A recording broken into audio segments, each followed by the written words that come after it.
The only excitement in their lives comes in high summer when the marula trees are in full fruit. At first, the marulas are very tasty and hard to get at. You have to be either agile or strong to get your share.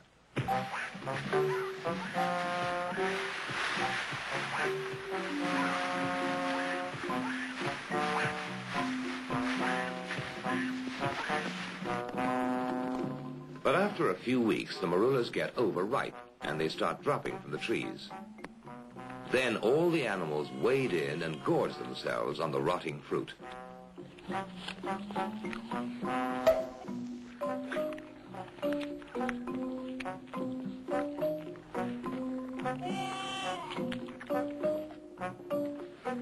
It starts fermenting in their tummies and turns into a very potent brew.